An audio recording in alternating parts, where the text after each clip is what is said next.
سلام، بنده موشکاف بازم مزاحم اوقات شریف شدم تا یک گزارش نوبه‌ای از تب نوبه‌ای عظما تقدیم کنم. آقا با وجود اینکه علی گدا یه دستی به سر و ریش شیخ فری کشید و فتوای زرخوری حلال رو صادر کرد، با وجود اینکه ممصادق لاریجانی با یه فرمان هوش افسار دلواپسا رو کشید، اما ته خط کاری از پیش نرفت و شیخک دلواپسا یعنی رسایی تو مجلس باهوش حسابی شیخ فری رو چلوند.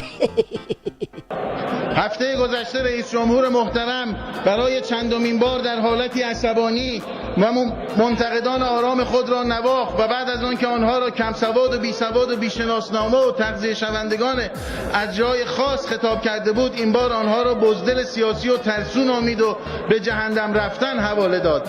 این سخنان آقای روحانی آنقدر توهین آمیز بود که سایت رسمی ریاست جمهوری مجبور شد به فاصله چند ساعت آن را از خروجی خود حذف کند.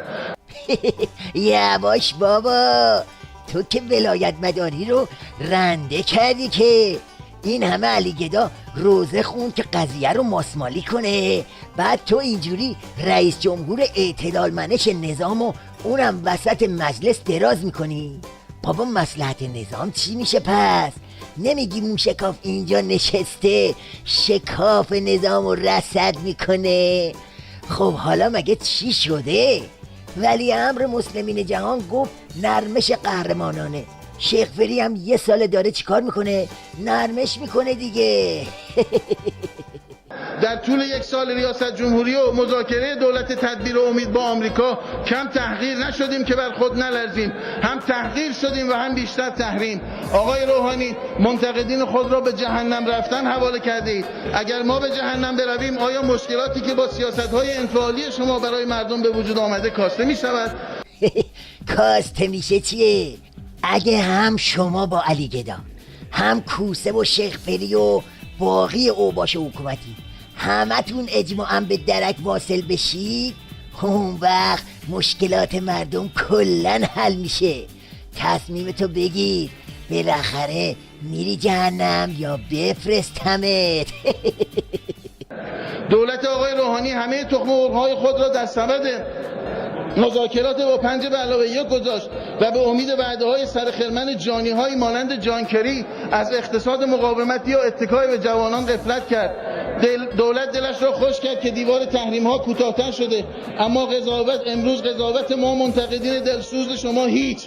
قضاوت داوری منصف و مطلع از امور مانند رهبر انقلاب که شما میگویید اجازه نمیدهید کسی به ایشان توهین کند درباره نتایج مذاکرات هسته‌ای شما چیست؟ بابا اون مفنگی که نای قضاوت براش نمونده که نم زهر رو میزنه و هی این پا و اون پا میکنه. بدبخت به روزی افتاده که امام جمعه های خودش هم واسش لغز تذبذب میخونن.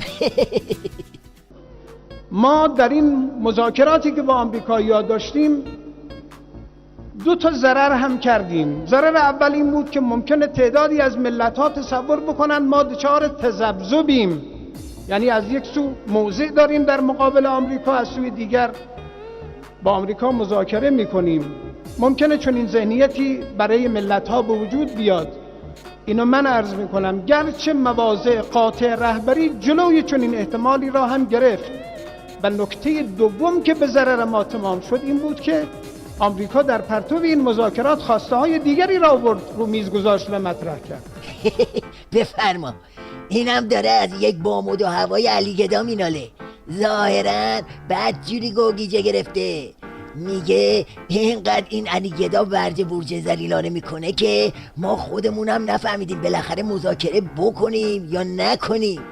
خب اگه جای کاگل دون خود مغز تو کله امام پیچت بود، دوزارید میافتاد که بابا نظام تو بنبسته، گیر کردید، راه پس و پیش ندارید.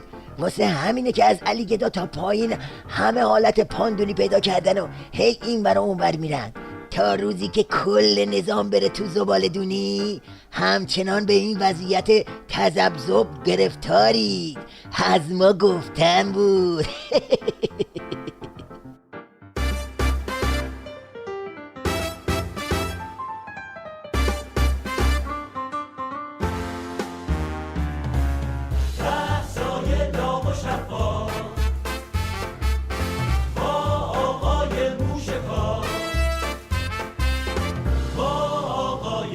گوش کار